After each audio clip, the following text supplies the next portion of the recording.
Hello students, welcome back. आज हम in-text question जो कि पेज नंबर 126 पे है उसको हम डिस्कस करने वाले हैं। तो चलिए फिर शुरू करते हैं। सबसे पहला क्वेश्चन है, how is the process of pollination different from fertilization. कह रहे हैं कि जो पॉलिनेशन है वो फर्टिलाइजेशन से कैसे डिफरेंट है। तो चलिए अब इसका आंसर देखते हैं। Pollination is the transfer of pollen grains from the anther of stamen of a flower to the stigma of carpel in the same flower or another flower of the same species। देखिए जो pollination है ये pollen grains का क्या है, transfer है। ठीक है, पॉलिनेशन पॉलन ग्रेन्स का ट्रांसफर है। अब ये जो ट्रांसफर है ये कहाँ से होता है, फ्लावर के अंदर जो स्टेमेन का एंथर होता है। ठीक है, फ्लावर के अंदर जो स्टेमेन का एंथर होता है वहाँ से फ्लावर के अंदर जो कार्पेल है, कार्पेल का जो स्टिग्मा है वहाँ ट्रांसफ़र होता है। वो अब ये जो ट्रांसफ़र है ये सेम फ्लावर में भी हो सकता है या किसी दूसरे सेम स्पीसीज़ का फ्लावर है तो उसमें भी ट्रांसफ़र हो सकता है। तो बेसिकली पॉलिनेशन क्या है, पोलन ग्रेन का ट्रांसफ़र है। अब on the other hand, fertilization occurs when the male gamete present in the pollen grains joins with the female gamete present in the ovule to form a zygote। दूसरी तरफ अगर हम बात करें fertilisation का, तो फर्टिलाइजेशन में क्या होता है, जब मेल गैमेट, अब ये जो मेल गैमेट है ये कहाँ पे प्रेजेंट होता है, पॉलन ग्रेन में प्रेजेंट होता है। ठीक है, ये फीमेल गैमेट, अब फीमेल गैमेट कहाँ पे प्रेजेंट होता है, ओव्यूल में। तो जब ये जो मेल गैमेट है फीमेल गैमेट के साथ ज्वाइन होगा, कनेक्ट होगा, और कनेक्ट होने के बाद क्या बना देगा, जाइगोट बना देगा।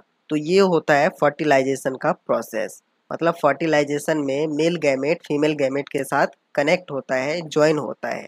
ठीक है, और पॉलिनेशन में पॉलन ग्रेन का ट्रांसफर होता है। तो ये ही बेसिक डिफरेंस है। चलिए क्वेश्चन 2 देखते हैं। What is the role of seminal vesicles and the prostate gland.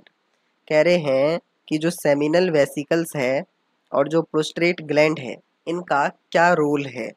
चलिए इसका आंसर देखते हैं। Seminal vesicles and prostate gland occur in male reproductive system.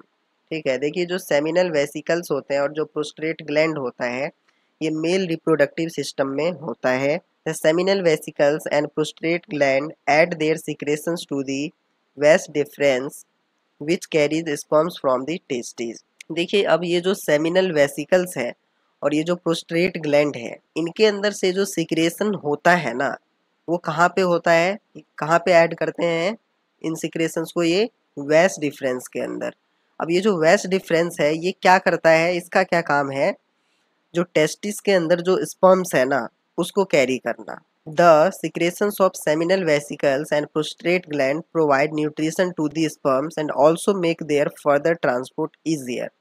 अब आगे क्या होता है, ये जो सेमिनल वेसिकल्स में और जो प्रोस्टेट ग्लैंड से जो सिक्रेशन होता है इसमें ये सिक्रेशन बेसिकली क्या करते हैं, जो स्पर्म्स है ना उसको न्यूट्रिशन प्रोवाइड करवाते हैं और आगे इजी इजी उनका जो ट्रांसपोर्ट है उसको इजी कर देते हैं। क्योंकि जो स्पर्म है वो एक ही जगह नहीं रुकेगा ना, उसका ट्रांसफ़र भी होता है ना। तो वो जो ट्रांसपोर्ट के लिए जो न्यूट्रिशन चाहिए वो ये प्रोवाइड करवाते हैं। क्वेश्चन नंबर 3 देखते हैं। What are the changes seen in the girls at the time of puberty. कह रहे हैं कि प्यूबर्टी के टाइम में गर्ल्स के अंदर क्या चेंजेस देखे जाते हैं। तो इसका आंसर देखते हैं। The various changes which occur in girls at puberty are hair grow under armpits and pubic region. देखिए सबसे कॉमन चेंज जो देखने को मिलता है वो क्या है कि आपके आर्मपिट के अंदर उनके क्या है, हेयर्स आ जाते हैं, और जो प्यूबिक रीजन है उनका वहाँ पे भी हेयर्स आ जाते हैं। मेमरी ग्लैंड्स और ब्रेस्ट डेवलप एंड एनलार्ज। ठीक है, मेमरी ग्लैंड्स या फिर जो उनका ब्रेस्ट है वो डेवलप होते हैं, एनलार्ज होते हैं, बड़े होते हैं। जो हिप्स है उनके वो चौड़े हो जाते हैं। Extra fat is deposited in various parts of the body like हिप्स and thighs. उनके जो हिप्स और थाइज एरिया है उसमें एक्स्ट्रा फैट आ जाते हैं। Fallopian tubes, uterus and vagina enlarge. ठीक है, फेलोपियन ट्यूब्स, यूटेरस और वेजिना बड़े हो जाते हैं। Ovaries start to release eggs. ठीक है, जो ओवरीज होते हैं वो एग्स को रिलीज करना शुरू कर देते हैं। मेंस्ट्रुएशन यानी कि मंथली पीरियड्स स्टार्ट, ठीक है, पीरियड्स आने शुरू हो जाते हैं। Feelings and sexual drives associated with adulthood begin to develop, ठीक है, सेक्सुअल फीलिंग्स और जो अडल्टहुड है वो भी डेवलप होने लग जाता है। तो ये कुछ कॉमन चेंजेस है जो कि प्यूबर्टी के टाइम पे किसी भी गर्ल्स में देखा जाता है।